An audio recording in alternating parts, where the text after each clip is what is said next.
الحمد لله رب العالمين والعاقبة للمتقين ولا عدوان إلا على الظالمين وأشهد أن لا إله إلا الله وحده لا شريك له ولي الصالحين وأشهد أن محمدا عبده ورسوله وصفيه من خلقه وخليله سيد الأولين والآخرين اللهم صل عليه وعلى آله وصحبه ومن اتبعهم بإحسان إلى يوم الدين أما بعد.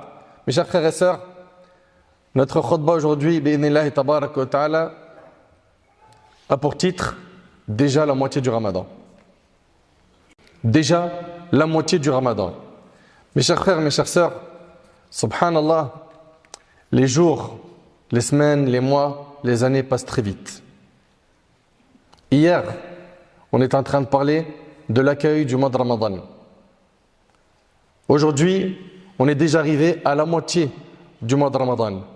Et très rapidement, on va annoncer la venue du mois de Shawwal.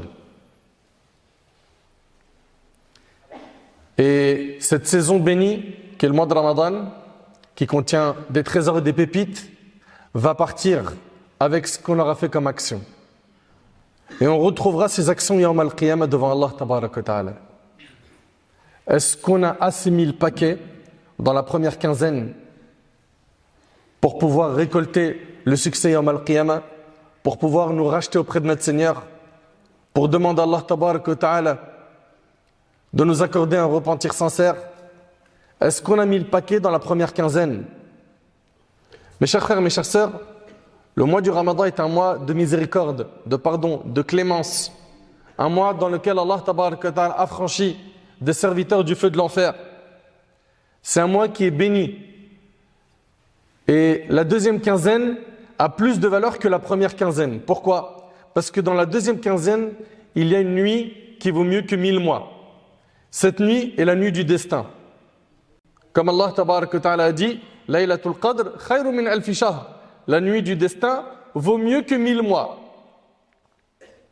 Elle vaut mieux que 1000 mois. Et si dans la première quinzaine, on a été négligent, on s'est loupé, sachez, je le répète, que la deuxième est la plus importante, et notre bien-aimé alayhi salatu wassalam, il nous enseignait que les actions ne valent que par leur fin. Innamal a'mal bil khawatim. Les actions ne valent que par leur fin. Si tu as été négligent, tu étais noyé dans l'insouciance et dans les péchés, c'est pas trop tard. C'est pas trop tard, mais reprends-toi en main. Et profite de Ramadan. Profite de Ramadan pour te réformer, pour changer. Pour faire le nécessaire, pour être quelqu'un de pieux.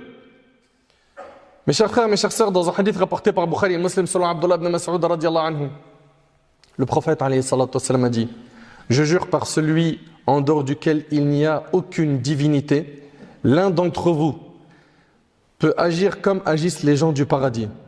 L'un d'entre vous peut agir comme agissent les gens du paradis, au point qu'il ne reste plus qu'une coudée le séparant du paradis. C'est-à-dire il a tellement fait de bien, il lui reste pas grand-chose et il rentre au paradis. Puis être rattrapé par le destin, agir comme les gens de l'enfer et finalement y entrer. Allahu Akbar. C'est-à-dire dans son parcours, il était bon jusqu'à un certain point où il a pris un mauvais virage et à la fin, le prophète il dit finalement, il entre en enfer. Et l'un d'entre vous peut agir comme agissent les gens de l'enfer, au point qu'il ne reste plus qu'une coudée le séparant de l'enfer, puis être rattrapé par le destin, agir comme les gens du paradis et finalement y accéder.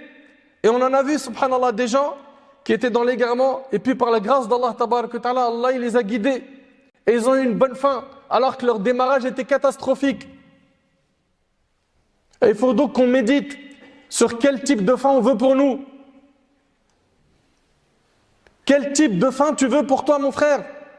Ma sœur, quel type de fin tu veux pour toi? Si tu veux une bonne fin, faut te donner les moyens. Et la cause de ce funeste destin est citée dans un autre hadith. Le prophète, alayhi salatu wassalam, le hadith, il est rapporté par Bukhari et Muslim, a dit: il se peut qu'un homme accomplisse en apparence des actions des gens du paradis, alors qu'il fait partie des gens de l'enfer. Ce qui a sanctionné cette personne, c'est que ses actions ont été mêlées à l'ostentation et à la recherche de la renommée, wal'iyadu billah. Qu'Allah il nous en préserve et qu'Allah il nous accorde la sincérité. Combien malheureusement ils sont nombreux à espérer briller. Briller quoi? Dans leurs adorations? Non. Dans le fait de rendre visible leur personne. et que les gens s'attachent à leur personne et pas au message qu'ils véhiculent.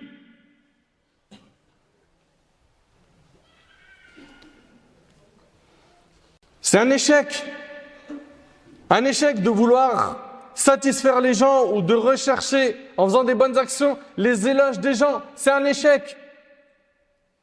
Et vous savez très bien que l'ostentation, c'est grave. La moitié du Ramadan s'est déjà écoulée.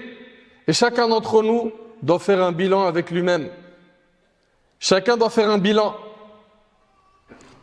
Qu'est-ce que j'ai préparé dans cette première quinzaine comme bonne action pour pouvoir alourdir ma balance le jour du jugement? Qu'est-ce que j'ai fait de bien dans la première quinzaine? Quel mal j'ai pu délaisser pour Allah tabaraka wa ta'ala dans la première quinzaine? Ou est-ce que tu es resté le même? Que pendant la première quinzaine, il n'y a rien qu'à bouger. Tu es le même, avec les mêmes addictions, les mêmes problèmes, les mêmes maladies du cœur, aucune évolution. Mon frère, jusqu'à quand? Ma sœur, jusqu'à quand? Il est possible que ce soit le dernier Ramadan qu'on jeûne. Qui te garantit de vivre un autre Ramadan après celui-là? Une occasion en or comme celle-là. Des gens étaient avec nous l'année dernière, ils sont plus là. Et nous, par la grâce d'Allah, on est vivants. Tu as cette occasion de demander à Allah la rahma. Rappelle-toi que le jour du jugement, tu vas lire ton livre. Tu vas lire ce livre que tu as écrit par tes actes, en faisant le bien, en faisant le mal. Tu l'as écrit, tu veux y voir quoi? Que veux-tu voir dans ce livre? Mon frère, ma sœur, ta relation avec le Coran, est-ce qu'elle s'améliorait? Il y en a certains parmi nous, par la grâce d'Allah, certaines, ils en sont à 2-3 clôtures du Coran, à cette date, sans compter la méditation, at-tadabbur, sans compter combien ils ont pleuré par crainte d'Allah en lisant des versets, combien ça les a rapprochés d'Allah. Et toi et moi, on en est où par rapport au livre d'Allah? Les clairvoyants, les sages, sont ceux qui n'ont pas raté une prière obligatoire et qui ont surtout multiplié les prières surrogatoires. Et de ton côté, est-ce que ça a été ton cas? Les clairvoyants, les intelligents, les sages sont ceux qui ont investi en faisant quoi? En faisant des sadaqat. Ils ont fait des aumônes. Ils ont nourri des pauvres. Ils ont participé à des maraudes. Ils ont aidé des assos humanitaires. Pourquoi? Pour nourrir des gens dans le besoin. Est-ce que tu en as fait partie? Les sages parmi nous n'ont pas lâché Tarawih une seule nuit. Pas une seule rak'a a été ratée à la mosquée. Et toi et moi, quel est le bilan? Est-ce qu'on a mis le paquet dans le Tarawih? Garde en tête une chose, c'est que oui, effectivement, il y a de la fatigue. On manque de sommeil. Des fois, on est sur les rotules. Mais la fatigue, elle va partir à la fin de Ramadan. Et les récompenses, elles vont rester. Et les récompenses, elles vont rester. C'est pour ça que tu te dois, mon frère, ainsi que toi, ma sœur, de mettre le paquet. Mes chers frères, mes chères sœurs, méditez un petit peu avec moi sur les pieux quand ils vont fouler le paradis. Allah tabarak wa ta'ala nous dit Jannatu adnin yadkhulunaha yuhallawna fiha min asawira min dhahabin wa lu'lu'a wa libasuhum fiha harir wa qalu alhamdulillahi alladhi adhhaba 'anna al-hazan inna rabbana laghafurun shakur alladhi ahallana dara al-muqamati min fadlihi la yamassuna fiha nasabun wa la yamassuna fiha lughub. Les pieux, qu'Allah subhanahu wa ta'ala nous accorde la piété. Les pieux, Allah ta'ala nous dit, ils entreront dans des jardins d'établissement permanent. C'est le paradis pour l'éternité pour eux. Où ils seront parés de bracelets d'or et de perles et vêtus de soie. Ils seront super bien habillés. Ils diront, regardez, ça y est, ils sont au paradis. Ils diront, louange à Allah qui a écarté de nous toute angoisse. Ça, ils sont soulagés, il n'y a plus d'angoisse. On est au paradis, on est enfin en sécurité. Notre Seigneur pardonne et il est reconnaissant. C'est lui qui nous a installés par sa grâce dans la demeure éternelle où nous ne connaîtrons, écoutez bien s'il vous plaît, et ce point-là il est hyper important, où nous ne connaîtrons ni fatigue ni lassitude. Est-ce que tu réalises qu'au paradis, il n'y a plus de fatigue, il n'y a pas de maladie et il n'y a pas de lassitude? Tu ne te lasseras jamais et c'est pour l'éternité. Aujourd'hui c'est dur quand tu as 2 mois de vacances et que tu ne bouges pas quelque part, dans un pays où où tu vas te baigner, etc. C'est dur de meubler ces 2 mois. Je parle des jeunes, c'est vrai ou pas? Ils sont là, ils se disent, j'ai pas envie de m'ennuyer. Comment je vais faire pour que juillet, août, je ne m'ennuie pas? Il y a une planification derrière. Imagine-toi qu'au paradis, pour l'éternité, tu t'ennuieras jamais. Parce qu'il y a au paradis ce que ton cerveau ne peut pas imaginer. Mais pour pouvoir avoir ça, il faut que tu te retrousses les manches. Ça, tu ne peux pas l'avoir comme ça, gratuitement, sans faire d'efforts. C'est pas possible. Il y a un sacrifice à faire. Tu dois sacrifier ton temps pour apprendre le dîn, pour mieux le mettre en pratique. Tu dois sacrifier ton temps pour prier, des prières surrogatoires, des prières nocturnes, salatul fajr, investir ton argent fi sabilillah. Il y a du sacrifice derrière. De l'autre côté, ceux qui seront en enfer, wal'iyadhu billah, les insouciants. Regardez, Allah Ta'ala il dit وهم يصطرخون فيها ربنا أخرجنا نعمل صالحا غير الذي كنا نعمل أولم نعمركم ما يتذكر فيه من تذكر وجاءكم النذير فذوقوا فما للظالمين من نصير. Là, ils hurleront. Où? Dans le feu. Là, ils hurleront. Seigneur, fais-nous en sortir. Nous accomplirons des œuvres pieuses, contrairement à ce que nous faisions auparavant. Ça, c'est leur souhait quand ils seront finnar. Ya Rab, fais-nous revenir sur terre. On va faire des bonnes actions. Nous accomplirons des œuvres pieuses, contrairement à ce que nous faisions auparavant.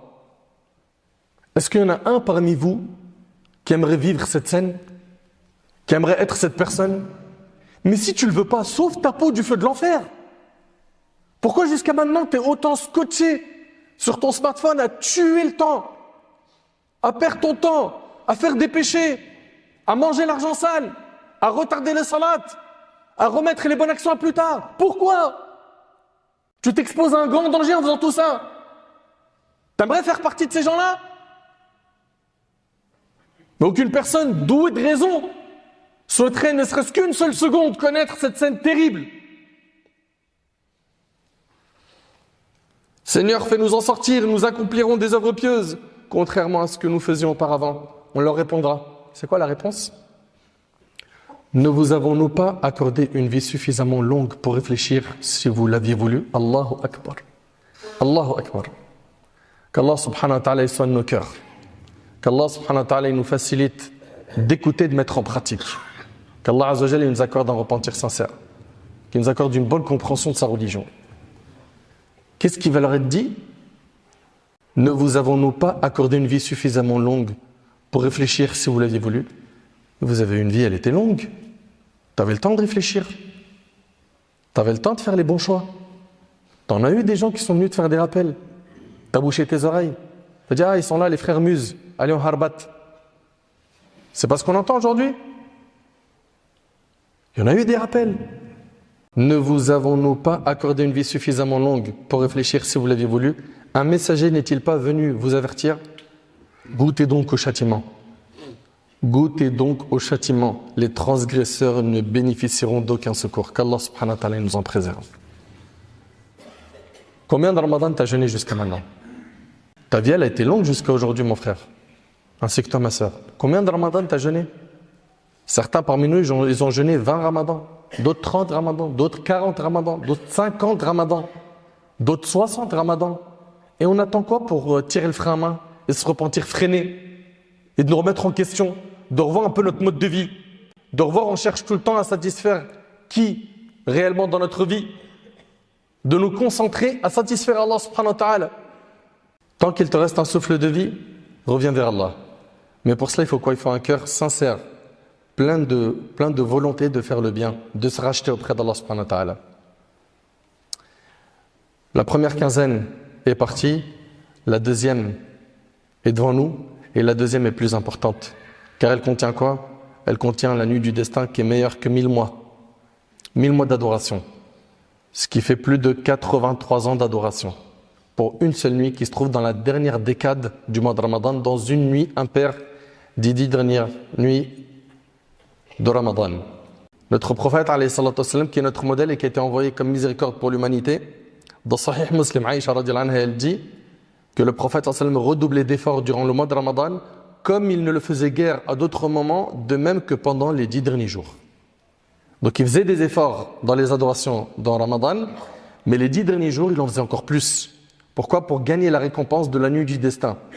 Car si tu mets le paquet et tu adores Allah subhanahu wa ta'ala dans la nuit du destin, tu as la récompense de plus de 83 ans d'adoration. T'imagines? Aïcha radiallahu anha, dans un autre hadith, elle dit, lorsqu'arrivaient les 10 derniers jours de Ramadan, le messager d'Allah sallallahu alayhi wa sallam veillait la nuit. Voilà, il passait ses nuits à prier. Il réveillait ses épouses, c'est-à-dire qu'il faisait profiter également sa famille. C'est pas simplement moi je mets le paquet, ma femme, mes enfants, c'est pas grave. Mes frères et sœurs, c'est pas grave. Non, on doit faire un effort au sein de notre famille et serrer la ceinture de son pagne. Et le hadith, il est rapporté par Bukhari Muslim. Ça veut dire quoi? Ça veut dire qu'il redoublait d'ardeur dans ses dévotions en s'y consacrant plus qu'à son habitude. Et il s'isolait pour faire des ibadat. Mes chers frères, mes chères sœurs, je m'enjoins ainsi qu'à vous de craindre Allah tabaraka wa ta'ala. De le craindre en secret, en public. Et de nous préparer psychologiquement à bien accueillir ces 10 derniers jours. Et de mettre le paquet dans les prières, dans la lecture du Coran, dans le dua, dans le dhikr, dans les aumônes, dans la bienfaisance, dans le fait de maintenir les liens de parenté. Car le temps passe très vite. Et les récompenses pendant ce mois sont immenses. Et dans très peu de temps, on va entendre, ça y est, le mois de Shawwal est arrivé. Le mois de Shawwal, vous savez que c'est le mois qui est après Ramadan. We were in love that never meant to stay. Some things are real, even when they fade.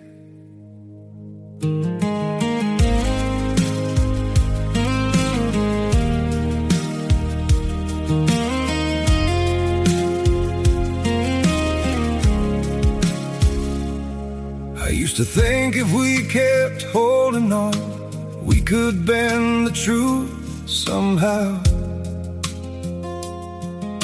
But love can't fight what's pulling us apart, and it's breaking us down now.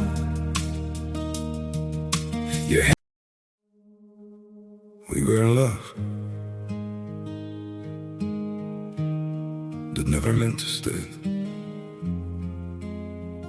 Some things are real, even when they fade.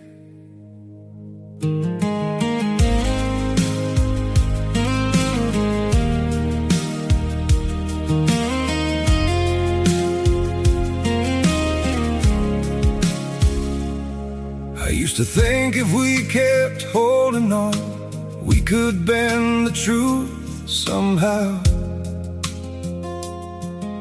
But love can't fight what's pulling us apart, and it's breaking us down now.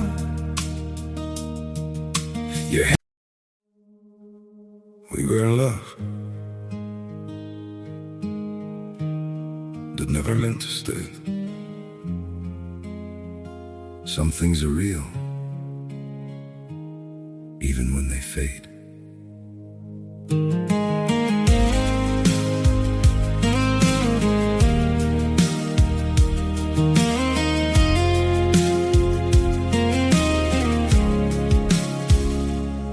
I used to think if we kept holding on, we could bend the truth somehow.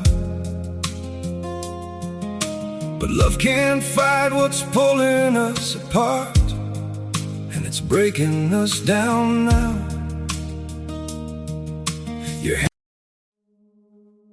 We were in love.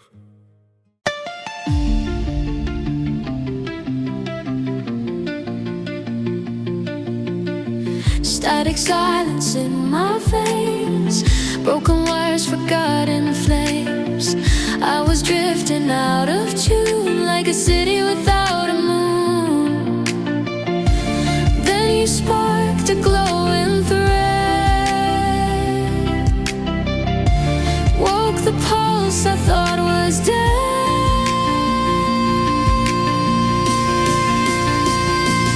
Crimson pulse, beating wild inside my chest, lighting up the parts I lay to rest. Every shadow cracks beneath the light when your voice ignites the night.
Ramadan. Et je le répète, la fatigue va partir et il restera les récompenses. Bi'idhnillahi tabaraka ta'ala. Félicitations à toute personne qui va faire le nécessaire pour se réformer et se reprendre en main. Donc que ton démarrage ait été catastrophique ou qu'il était mou, c'est maintenant qu'il faut mettre le paquet. Et Ramadan, on vous a déjà dit que normalement le pieu, il est en constante évolution et quand il arrive vers la fin, il donne tout. Il y a des gens malheureusement, ils font ça dans les 10 premiers jours, puis après ils font ça. Ils coulent, ils font plus d'adoration, ils viennent plus à la mosquée. Ou ils vont venir que dans certaines nuits impaires comme le 27 par exemple. Non, c'est la constance jusqu'à la fin, afin que par le biais de cet effort, Allah tabaraka ta'ala te pardonne, facilite tes affaires, tes projets, augmente ta foi et t'accorde surtout la piété. Enfin, on implore Allah tabaraka ta'ala de nous aider à bien l'adorer pendant la dernière décade, à mettre le paquet. On implore Allah tabaraka ta'ala de nous affranchir du feu de l'enfer. On implore Allah subhanahu wa ta'ala de nous accorder un repentir sincère. C'est pas perdu. Si toi tu vois que jusqu'à maintenant tu as fait n'importe quoi dans ta vie de manière globale ou pendant la première quinzaine, alhamdoulilah, c'est pas perdu. Allah il a fait que tu as écouté ce discours. Essaye de faire le nécessaire pour te réformer. Fais le nécessaire pour te réformer et implore Allah. Ça commence par quoi? Par une volonté ferme et des du'a, des invocations. Ya Rab, guide-moi. Ya Allah, montre-moi le droit chemin. Ya Allah, garde-moi sur le chemin de la vérité, le chemin de la piété. Il doit y avoir cette envie qui brûle au fond de toi d'être quelqu'un de meilleur pour que tu puisses te propulser vers l'avant. Mais si toi, tu n'as même pas l'intention, la volonté d'être quelqu'un de meilleur, eh ben, malheur à toi. Malheur à toi parce que le prophète, alayhi salatu wassalam, il a fait des du'a, des invocations contre celui qui verra Ramadan passer et qui n'aura pas profité de ce mois pour se faire pardonner. فأسأل الله سبحانه وتعالى أن يوفقني وإياكم لفعل الخيرات وترك المنكرات. أسأله عز وجل أن يبلغنا ليلة القدر. أسأله عز وجل أن يوفقنا للقيام والصيام على الوجه الذي يرضيه.